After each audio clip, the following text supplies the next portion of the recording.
जी गंदम को बचा के, बरानी इलाकों में ये बड़ा कीमती फसल है, अल्लाह ने की है, बारिश होगी हो गई है तो अब इसे आप पैरों की नीचे पूछ लीजिएगा नहीं। ठीक हो गया जी। इकरार भाई गंदम आ रही है? ये आ रही है जी। अच्छा जी, सवाल ये है कि गंदम का भूसा बकरियों को खिलाना चाहिए या नहीं खिलाना चाहिए। अगर आप बकरियों को गंदम का भूसा खिलाएं तो उसका तरीकाकार क्या है और उसके फ़वाइद क्या हैं, वो कितना हेल्दी है, आपके जानवर कितने सेहतमंद रहेंगे। तो शाह साहब ध्यान से सुनिएगा।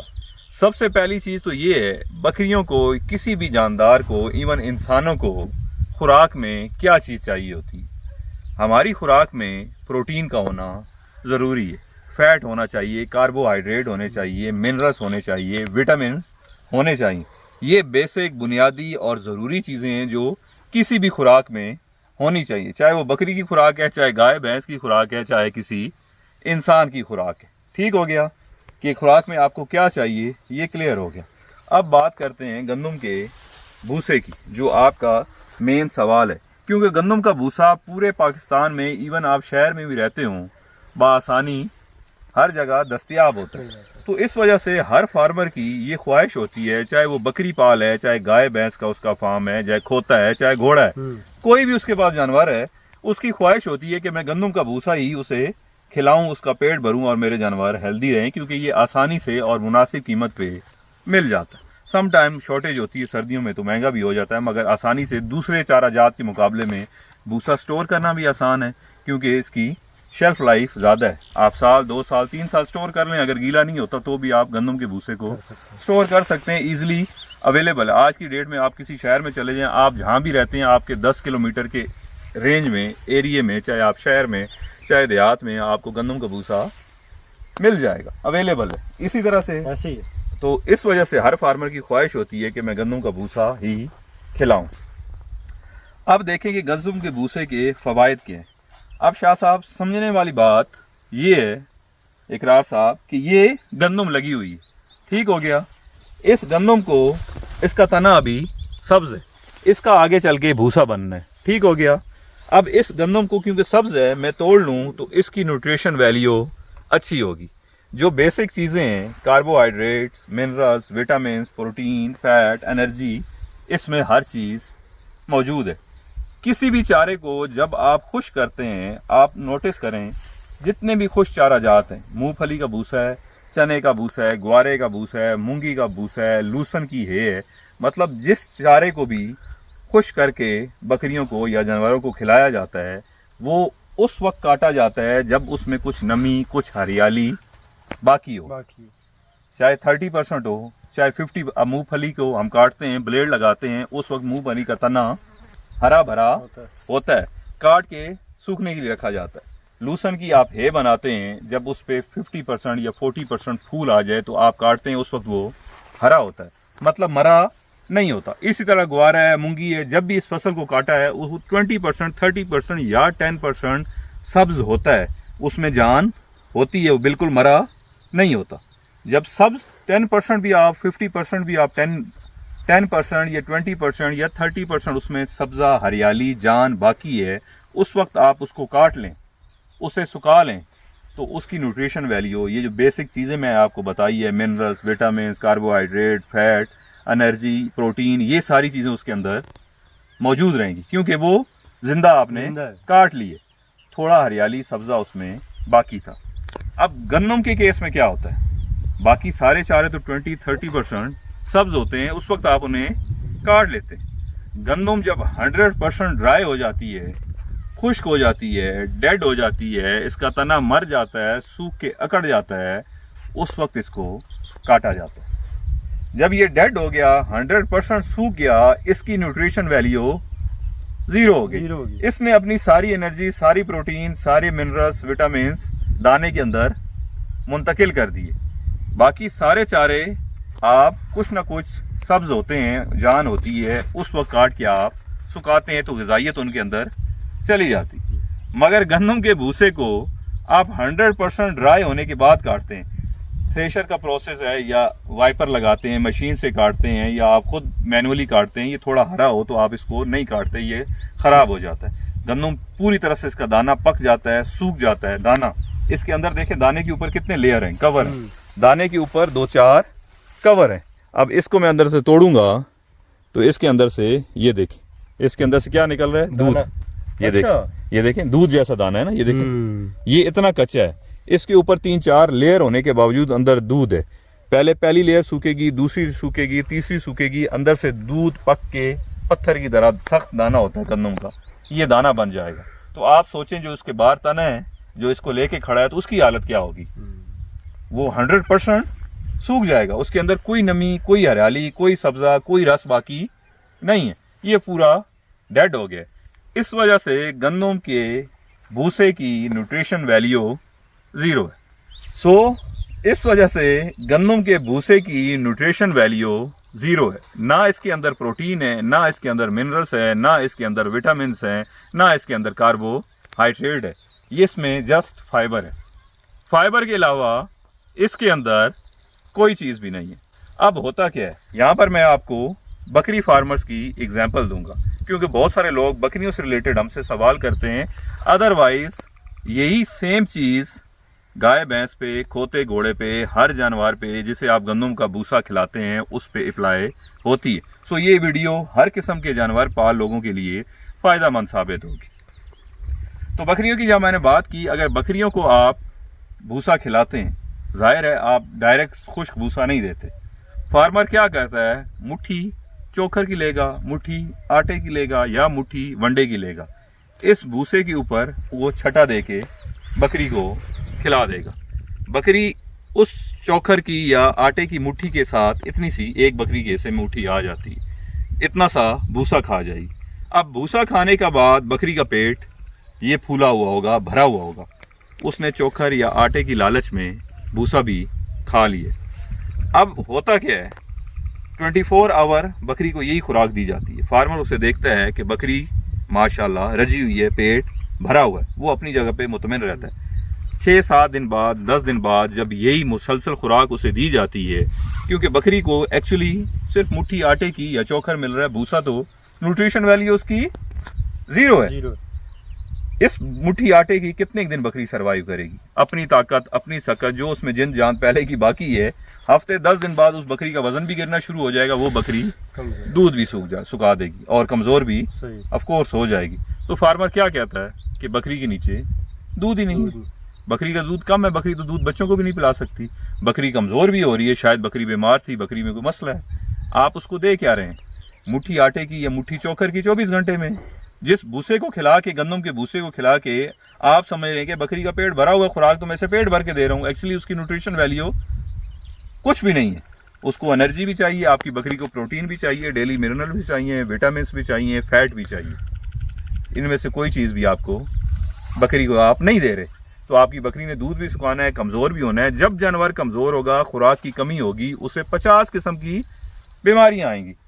भूख, कमज़ोरी, 50 किस्म की बीमारियों को इन्विटेशन है। जर्नल, नज़ला, ज़ुकाम, बुखार, एक दिन का मोशन भी बकरी को, आपके जानवर को बिठा देगा, चाहे गाय भैंस है, वो उठ नहीं पाएगी, क्योंकि उसमें ताकत सकत ही नहीं है। कमज़ोर बंदे को 2 दिन के मोशन या बुखार चरपाई पे लिटा देते हैं। ताकतवर बंदा होगा, जिसकी खुराक अच्छी होगी, वो नज़ला, ज़ुकाम में, बुखार में भी, अल्हम्दुलिल्लाह मैं अपनी मिसाल दूंगा, नज़र ना लगाइएगा शाह जी, नज़ला, ज़ुकाम, बुखार, मोशन, छोटी मोटी बीमारियों की मैं कोई दवाई नहीं लेता, और मैं बेड पे, चरपाई पे लेटता भी नहीं हूँ कि मैं बीमार हो गया। अल्लाह ताला हर किसी को सेहत दे, मुझे भी आगे भी सेहत दे, तो मैं चलता फिरता रहता हूँ। मतलब ताकत है, खुराक है, तो बंदा सर्वाइव करता है। जिस जानवर को खुराक नहीं मिल रही, ऊपर से उसको बीमारी मिल गई तोहफे में, तो उसने तो लंबा ही पड़ना है, उठना ही नहीं है। इन द एंड क्या होगा, आपका जानवर ज़ाया हो जाएगा। आपकी समझ में ये आएगा, फार्मिंग तो काम की नहीं, लाइफ स्टॉक का गाय भैंस पालना, बकरी पालना, घोड़ा खोता पालना बड़ा मुश्किल है, हमारे बस का काम नहीं है। इन्हें बीमारी बहुत आती है, हल्की सी सर्दी हुई है, हल्की सी गर्मी, मौसम बदली है, जानवर सारे बीमार पड़ गए। क्यों बीमार पड़ गए? कि उनमें ताकत नहीं है, खुराक की कमी है। सो आप बकरी को या गाय भैंस को अगर भूसा खिलाते हैं फाइबर के तौर पे, तो थोड़ी क्वांटिटी में दें। मेक श्योर करें आप उसको ऐसी खुराक, वंडा, दाने या सब चारा ज़रूर दें जो डेली की न्यूट्रिशन वैल्यू उसको चाहिए, उसकी बॉडी की नीड है, रिक्वायरमेंट है, वो आप रोज़ पूरी करें। अब बात आ गई सब्ज चारे की। देखें, सब्ज चारा 12 महीने पूरे पाकिस्तान में अल्हम्दुलिल्लाह हर जगह शहरों में भी अवेलेबल होता है, मगर हमें कहीं ना कहीं समझाया जा रहा है, पढ़ाया जा रहा है, सिखाया जा रहा है सब्ज चारा तो जानवरों के लिए बेकार होता है, आप उसे खुश चारे पे 12 महीने पालें। देखें, ऐसे चारे जिनके अंदर minerals, protein, vitamin, carbohydrate, fat, energy, ये चीज़ें मौजूद हैं। लूसन हो गई, लूसन की हे हो गई, मूंगफली का भूसा हो गया, ग्वारे का भूसा हो गया, चने का भूसा हो गया, मूंगी का भूसा हो गया, ये ड्राई खुश्क फॉर्म में आप अपने जानवरों को खिला सकते हैं। मुकम्मल खुराक के तौर पे खिला सकते हैं। साथ आप एक अच्छा सा वंडा बना दें, बकरी को 300-350 ग्राम, बकरे को 500-550 ग्राम डेली बेस पे खिला दें। वनडे का हमने एक अलग से प्रोग्राम भी किया है, एक वीडियो भी बनाई है, मैं फिर जल्दी आपको बता देता हूँ नए देखने वाले दोस्तों के लिए, ताकि उनको एक वीडियो पे एक जगह ही सारी इन्फॉर्मेशन खुराक के हवाले से मिल जाए। आपने लेट से 100 किलो वंडा तैयार करना है, आपने 25 किलो गंदम ले लेनी है, 25 किलो मकई ले लेनी है, 25 किलो आपने जौ ले लेने हैं, 25 किलो चने या चने का छिलका जो आसानी से सस्ता मिल जाए, ये 4 चीज़ें 25-25 किलो ले लें, 100 किलो होगी। इन 100 किलो का चक्की से मोटा सा दलिया करवा दें, बारीक नहीं, इंतहाई मोटा, जस्ट 2 दानों में टूट सके तो वो भी बेहतर। इस 100 किलो दानों के अंदर, वनडे के अंदर आपने 2 किलो मिनरल मिक्सचर डालना है। मिनरल मिक्सचर क्या होता है? एसेंशियल मिनरल जितने हैं, कैल्शियम है, पोटेशियम है, मैग्नीशियम है, आयरन है, ये सारी चीज़ें मिनरल मिक्सचर के अंदर होंगी। 100 किलो में 2 किलो मिनरल मिक्सचर डाल दिए, 2 किलो नमक डाल दें, पिंक साल्ट खुद बना के, हल्दी बाजार से साबुत लें, उसको बारीक पिसवाएं, खुद रेडीमेड हल्दी ना लें, उसमें से तेल और चीज़ें निकली होती हैं, बहुत सारी चीज़ें, चूना वगैरह, कलर वगैरह मिक्स होता है। 2 किलो हल्दी लें, उसका पाउडर करवाएं, वो इसके अंदर मिक्स कर दें। मौसम अगर गर्मियों का है तो 2 किलो आप सरसों का तेल लेके इसमें मिक्स कर दें। अगर सर्दियों का है, तारे मीरे का या तिल का 2 किलो तेल लेके कोई सा एक वो इसके अंदर मिक्स कर दें। ठीक हो गया। ये 4 चीज़ें पहले 25-25 किलो और ऊपर से ये 4 चीज़ें ऐड करके इसको आप मिक्स कर दें। ये आपका दुनिया का बेहतरीन वंडा तैयार हो गया। 300-350 ग्राम बकरी को दें, बड़ा जानवर है, बकरा है, साइज़ में बड़ा है तो 500-550 ग्राम आप उसे दे सकते हैं। कुर्बानी के बकरों को भी ये खिला सकते हैं, इससे वज़न भी बढ़ेगा, जानवर का दूध भी बढ़ेगा। ठीक हो गया शाह जी। अब अगेन वापस आते हैं भूसों पे। गंदम के भूसे में कोई एनर्जी, कोई ताकत नहीं है, न्यूट्रिशन वैल्यू 0 है, जस्ट फाइबर है। पाकिस्तान में गाय भैंसों को लोग वंडा, खाल खिलाने के लिए बीच में ये मिक्स कर देते हैं, सब्ज चारे के अंदर मिक्स कर देते हैं ताकि उनका डाइजेस्टिव सिस्टम अच्छा रहे। अगर सिर्फ सब्ज चारा या सिर्फ वंडा और ये चीज़ें डालेंगे तो शायद उनको मोशन लग सकते हैं। इस वजह से थोड़ी क्वांटिटी में भूसा फाइबर के तौर पे आप मिक्स कर देते हैं।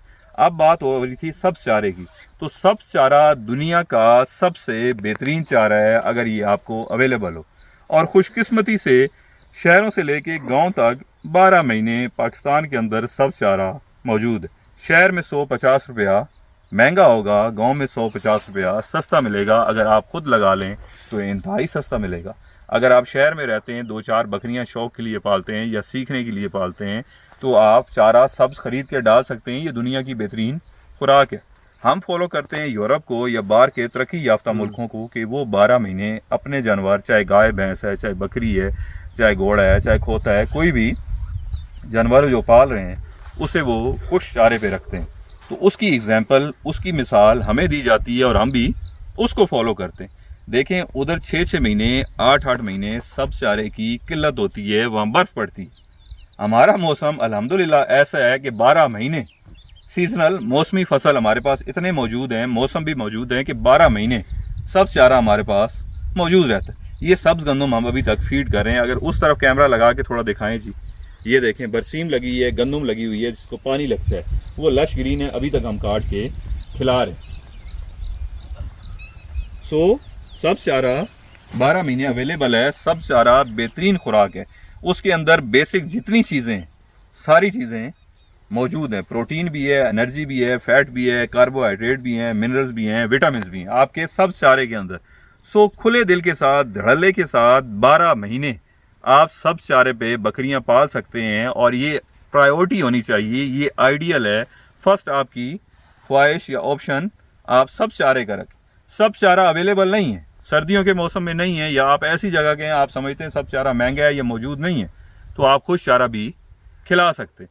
अदरवाइज ये सरासर गलत है कि सब चारा जानवरों के लिए, बकरियों के लिए या गाय भैंस के लिए नुकसानदेह। आप खुश चारे पे ही पालें और खुश चारा ही बेहतरीन है, ये बिल्कुल गलत है। हाँ, खुश चारा अगर आपके पास मौजूद है, सब्ज नहीं है, आप पालना चाहें तो पाल सकते हैं, मगर प्रायोरिटी फर्स्ट ऑप्शन सब्ज चारा है। सब्ज चारे का नेमुल बदल खुश चारा कभी भी नहीं हो सकता। सो भूसे के अंदर शाह जी कोई चीज़ भी नहीं है। वो कहते हैं ना, फलां के दिमाग में खाली भूसा भरा हुआ है। क्या मतलब? मतलब दिमाग अंदर कुछ भी नहीं है, भूसे के अंदर कुछ भी नहीं है। भूसा बिल्कुल फारिग है, सिर्फ भरा हुआ ही है, सिर्फ भरा हुआ ही है। कहते हैं कि खुश्क जो है वो महंगा भी पड़ता है, सब्ज अच्छा होने के बाद भी लोग खुश्क ही डालते हैं। अच्छा देखें, डिपेंड करता है। मैं हमेशा बकरियों के हवाले से कहता हूँ शाह साहब कि सब्ज चारा या खुश चारा, जो चीज़ आपको बआसानी सस्ती अवेलेबल है, वो बकरी की बेहतरीन खुराक है। अगर आप समझते हैं आपके पास खुश चारा सस्ता मौजूद है, सब चारा महंगा मिलता है, तो आप खुश्क पे भी पाल सकते हैं, ये आपकी कंडीशन पे अप्लाई करता है। मगर आप कहें कि नहीं, सब्ज होने के बावजूद भी आप खुश्क ही डालें वही अच्छा है, ये बात गलत है। ये बात समझ में बेवकूफ़ी है, समझ नहीं आती। सब चारा तो सोना है जी, सब चारा अल्लाह पाक की नेमत है, इसमें ग़िज़ाइयत से ये भरपूर है सब चारा। पहली आपकी प्रायोरिटी सब्ज होनी चाहिए। अगर सब्ज नहीं है तो खुश्क पे भी फार्मिंग पॉसिबल है। मगर गंदम के भूसे के प्रोग्राम में बात हो रही थी, इस गंदम के भूसे के अंदर कुछ भी नहीं है, क्योंकि जब ये डेड हो जाता है, मर जाता है, इसके अंदर न्यूट्रिशन वैल्यू इसकी ज़ीरो हो जाती है, ये सारी चीज़ें दाने में ट्रांसफ़र कर देता है, तब हम जाके इसको काटते हैं। सो गंदम का भूसा आप बकरियों को ना खिलाएं। अगर खिलाते हैं तो फाइबर के तौर पे सब्ज के अंदर थोड़ा मिक्स कर दें, या वंडा या खल या चोकर आप खिलाना चाहते हैं तो थोड़ी सी क्वांटिटी में डाल दें। मगर इस पे डिपेंड ना करें कि आपने गंदम का भूसा खिला दिया, आपकी बकरी का पेट भर गया, ऐसा नहीं। अब 24 घंटे में इतना सा आटा या इतना सा चोकर आपने या इतना सा वंडा डाल के आपने गंदम के भूसे से उसका पेट भर दिया, ऐसी बकरी 6, 7, 8 दिन चलेगी। 8 दिन बाद बीमार होना शुरू हो जाएगी, कमज़ोर होना शुरू हो जाएगी, दूध सुखाना शुरू हो जाएगी, बैठना शुरू हो जाएगी, उठेगी भी नहीं।